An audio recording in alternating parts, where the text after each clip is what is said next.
लेते हैं यहाँ से कैरी फॉरवर्ड ट्रेड्स होने क्या चाहिए, क्योंकि बाजार अगर बाइंग जोन में है या नहीं इस बात की क्लैरिटी नहीं है। जहाँ स्पेसिफिक एक्शन है वहाँ पर ट्रेड्स क्या हमारे एक्सपर्ट्स बना रहे हैं। कपिल, अगर क्विकली आपको भी अगर यहाँ इंडेक्स पे ट्रेड लेना हो, लॉन्ग इनिशिएट करेंगे क्या आप यहाँ से?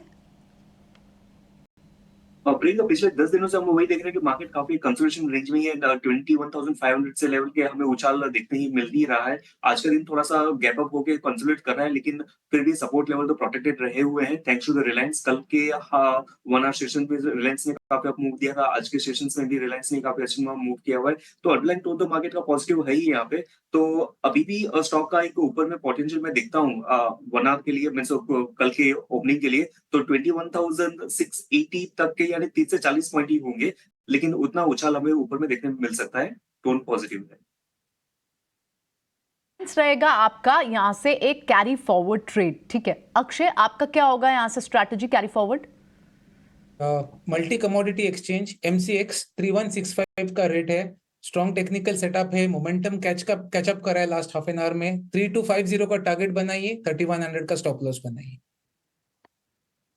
MCX ये कई दिन बाद दिखाई दिया, लेकिन ऑफ कोर्स इस चाल स्टॉक की रफ्तार रुकी नहीं थी, आज भी 3.5% तेज है। संतोष, आप कैसे ट्रेड करेंगे? आप यहाँ से कैरी फॉरवर्ड क्या करेंगे? मैं टाटा पावर के साथ जाना चाहूंगा। इस स्टॉक में एक अच्छे कंसोलिडेशन का फ्लैग फॉर्मेशन का ब्रेकआउट आया और अच्छे वॉल्यूम के साथ आया। मुझे लगता है यहाँ और तेजी बन सकती है, यहाँ पे खरीदारी करना चाहिए। ऊपर में 375 तक के टारगेट रहेंगे, नीचे आपका स्टॉप लॉस 345 का रहेगा। टाटा पावर 3% ऊपर ये शेयर है, इसमें आपके लिए मौके बनेंगे। अक्षय, मौके क्या एक साइड में भी बनेंगे क्या, क्योंकि ये भी बहुत अच्छे से चल के शेयर ऊपर आया है और हम देख रहे हैं कि लगातार मोमेंटम ये भी है। 52 हफ्ते के हाईज पर तो ये भी ट्रेड कर रहा है। बहुत स्ट्रांग है। उसने अपना ऑल टाइम हाई ब्रेक करा है 310 पे, वहां से उसने मोमेंटम काफी तेजी से पकड़ा है। तो आपके पास शेयर है तो आपको होल्ड करना है। मुझे 375 तक इसमें टारगेट्स दिख रहे हैं, थोड़े पोजिशनल स्तर से है। बाकी हालांकि आपको नया भी अगर बाय करना है तो भी आप बाय कीजिए, BTST भी करके चले, क्योंकि एक सपोर्ट बेसिस का बन चुका है 325 पे। तो 310 का स्टॉक बनेगा, 375 या 390 तक भी आप एक्सटेंडेड टारगेट बना के चल सकते हैं। 90 तक के दायरे एक साइड के लिए खुलते हुए नजर आएंगे। कपिल, अगर हम डिक्सन के बारे में पूछें कि क्या इसमें BTST के मौके बन रहे हैं, क्या राय होगी आपकी? जी, डिक्सन का बेसिकली काफी कंसोलिडेशन पैच के बाद में ही आज कुछ अपसाइड मोमेंटम हमने देखने मिल रही है। 2.5% से ऊपर में है, lower band of consolidation patch पे है। तो यहाँ पे रिस्क कवर रेशियो काफी अच्छा सेट होता है। तो जो उसका मैं काफी ऑप्टिमिस्ट ना होके उसके जो रेंज को ही फॉलो करता हूँ। तो 6,485 के लेवल पे है और उसके अपर बैंड जो 6,600 तक की है, तो वहां तक की अपसाइड मोमेंटम हमें देखने मिल सकती है। तो ऑन अ कार्ड 125 पॉइंट की पॉजिटिव मोमेंटम है इसमें। डिक्सन को लेकर ये व्यू, लेकिन कल कुछ बड़े इवेंट्स होंगे जिस पर आपको फोकस करना चाहिए। नतीजे तो होंगे ही, कल HCL टेक के नतीजे आएंगे, विप्रो के नतीजे आएंगे। इसके अलावा आज शाम को जब इन्फोसिस के, TCS के नतीजे आ जाएंगे तो वो भी सुबह फोकस में रहेंगे ही।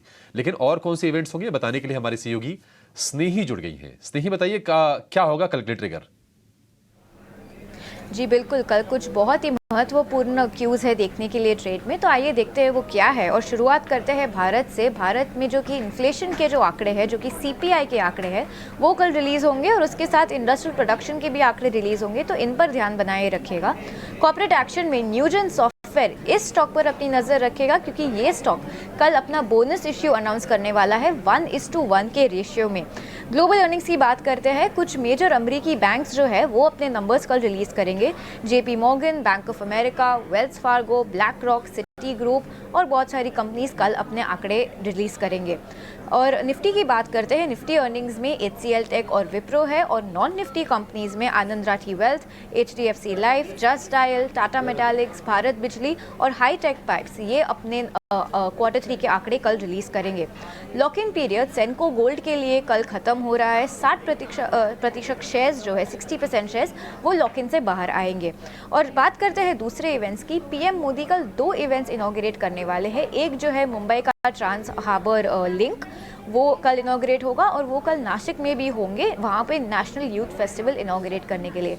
तो इन सारे क्यूज़ पे अपनी नज़र बनाए रखेगा। ठीक है। डन स्नेही, बहुत शुक्रिया, थैंक यू वेरी मच ये सब इवेंट्स बताने के लिए। संतोष सर, एक छोटा सा क्वेश्चन आपसे पता करना है। हालांकि मेरा ना ही नेचर है, ना ही मैं ऐसा ट्रेड करवाने में बिलीव करता हूं कि जिसके रिजल्ट्स आ रहे हैं उससे एक दिन पहले ट्रेड ले या ना ले, लेकिन फिर भी मैंने एक काम किया। अच्छा, जो लोग ये ट्रेड ले रहे हैं मैं सिर्फ उन्हीं के लिए बता रहा हूँ, ये कंपल्सरी नहीं है कि आप सभी को ट्रेड लेना है। जिनको मज़ा आता है या फिर जिनके पास इस तरह का सेटअप है कि वो ट्रेड ले सकते हैं, संतोष सर आपकी हेल्प करेंगे। संतोष सर, TCS की कोई भी स्ट्राइक की आप मेरे को एक कॉल दे सकते हो क्या? मैं वजह बताता हूँ मैं क्यों आपसे पूछ रहा हूँ। आप डेली चार्ट का चेक करोगे ना तो 200 दिन और 50 दिन की एवरेज के ऊपर है, तो वीक तो लग नहीं रहा। दूसरा पॉइंट है 59% की डिलीवरी इसमें खड़ी है और कल और आज में डिलीवरी 3% बढ़ी है, यानी कि लोगों ने इसको थोड़ा खरीदा है। दूसरा, इन्फोसिस के जस्ट रिवर्स चल रहा है, इन्फोसिस वीक है और TCS स्ट्रॉन्ग है ना। तो आप इंट्राडे चार्ट भी कंपेयर दिखाइए जरा इन्फोसिस का चार्ट TCS के मुकाबले, तो पता लग जाएगा। इसलिए मैं सिर्फ इसकी एक कॉल प्लस करवाना चाहता हूँ आपसे। TCS डेज हाई पे क्लोज कर रहा है, इन्फोसिस डेज लो पे कर रहा है, दोनों के नंबर आज ही आएंगे। मैं इन्फोसिस की पुट नहीं लूंगा क्योंकि फ्यूरियस बुल रन चल रहा है, इसलिए पुट नहीं लूंगा, लेकिन TCS की कॉल लेने की जहमत उठा सकता हूँ। सर जरा बताइए क्या करना है फिर। यस, TCS की बात करते हैं, यहाँ रिलेटिवली स्ट्रेंथ नजर आ रही है, तो आप नेकेड कॉल ऑप्शन बाय करने की बजाय एक इसमें बुल कॉल स्प्रेड बना सकते हैं। आप एक काम करिए, 2300 का कॉल ऑप्शन खरीद सकते हो जो करीबन 65 रुपीज के आसपास चल रहा है, और वहीं 2360 रुपए की कॉल ऑप्शन बेच सकते हो जो 40 रुपीज के आसपास चल रहा है। तो आपका मैक्सिमम लॉस 25 रुपीज का ही होने वाला है, और तो इस वजह से यहाँ पे सेफ बेट रहेगी, लो रिस्क और लो रिवॉर्ड का, लेकिन ये बेटर ऑप्शन रहेगा मेरे हिसाब से instead of naked call option buying करने के। सर आप ना वापस से बताओ, क्योंकि रेट चल रहा है 3700 का और मैंने आपके मुखारविंद से सुना है 2300 का, 33 का। तो या तो आप गलत देख रहे हैं या तो मैंने गलत सुना है, दोनों में से एक चीज तो है। एक बार वापस से बता दोगे सर? मैंने लेवल गलत बोल दिया, सॉरी। इसका 3700 की कॉल बाय करनी जो करीबन 100 रुपीज के आसपास चल रही है, और यहाँ पे 3800 की कॉल शॉर्ट कर सकते हो जो 50 रुपए के आसपास चल रही है। 3800 की कॉल को शॉर्ट करना है, और सर कौन सी कॉल को प्लस करना है? 3700 की कॉल जो करीबन 100 रुपीज के आसपास चल रही है। ठीक है सर, तो स्ट्राइक आप सामने समझ के होंगे। प्रॉफिट लॉस अब इतना कैलकुलेशन हम लिख नहीं पाएंगे। मोटा मोटी बुल स्प्रेड है, आप चाहें तो बना सकते हैं। अगर आपको ऐसा लग रहा है कि मैं बुल स्प्रेड जैसी स्ट्रेटजी पे नहीं जा सकता, तो आप ना TCS को शॉर्ट मत करके जाना, है ना। आप हो सकता है आपके पैसे बने ना बने, लेकिन आपको लॉस नहीं होगा। आप शॉर्ट मत करना TCS को, उसका स्ट्रक्चर देख के तो कम से कम ऐसा लग ही रहा है। एक 2 दिन से इनफैक्ट जो स्टॉक लगातार लोअर सर्किट पे, कल 10% की उसमें डाउनसाइड थी, आज 20% के सर्किट पे लगा हुआ, वो है पॉलीकैब का स्टॉक, क्योंकि कुछ कॉर्पोरेट गवर्नेंस की वहाँ पर इशू आ रहे हैं, और जिसके चलते शेयर में आज भी 20% तक की गिरावट देखने को मिल रही है। खातों में गड़बड़ी की बात है। इन सारी मैटर पर कंपनी ने क्या सफाई दी है, अनुराग शाह से एक बार समझ लेते हैं। वायर और केबल मैन्युफैक्चरिंग कंपनी पॉलीकैब की जो दिक्कतें हैं वो लगातार बढ़ते हुए दिख रही है। इनकम टैक्स डिपार्टमेंट ने करीब 50 ठिकानों पर छापा मारा है, जिसमें मुंबई, नासिक, हलोल, पुणे, दिल्ली समेत कई सारे इलाके हैं, जगह हैं जहां पर छापा मारा गया है इस वायर और केबल मैन्युफैक्चरिंग कंपनी के प्रीमाइसेस पे, और इसके जो डिस्ट्रीब्यूटर्स हैं उनके ऊपर भी।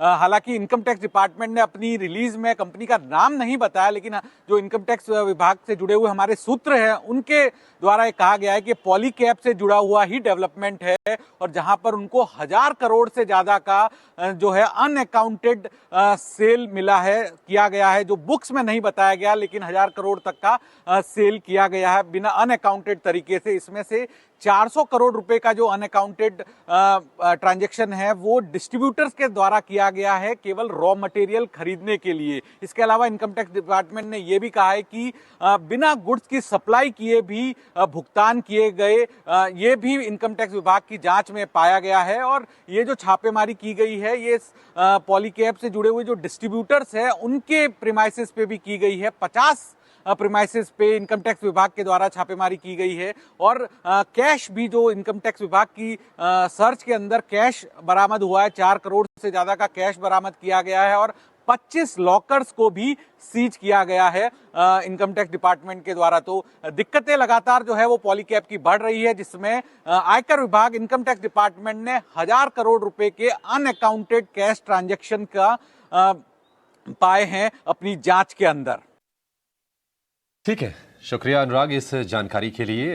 तो पॉलीकैब थोड़ी सी मुश्किलें बढ़ती हुई, 1000 करोड़ रुपए की आय को छुपाने का आरोप है कंपनी पर और अभी जांच चल रही है। हालांकि सफाई आई थी पॉलीकैब की तरफ से कि उन्होंने खंडन किया था जो भी खबरें चल रही थी मीडिया में, लेकिन सरकार की तरफ से स्टेटमेंट आया और आज फिर से धुलाई हो रही है शेयर की। 20% नीचे ये शेयर कारोबार कर रहा है। इस बीच आपकी स्क्रीन पर एक खबर, दिल्ली एनसीआर में भूकंप के झटके महसूस किए गए हैं और डिटेल्स भी हम आगे सामने लेकर ज़रूर आएंगे, लेकिन पहली खबर अभी ये आ रही है कि दिल्ली एनसीआर में भूकंप के झटके। तो अगर आप दिल्ली एनसीआर में रहते हैं तो थोड़े से सावधान रहिए, स्थिति पर नज़र बना के रखिए।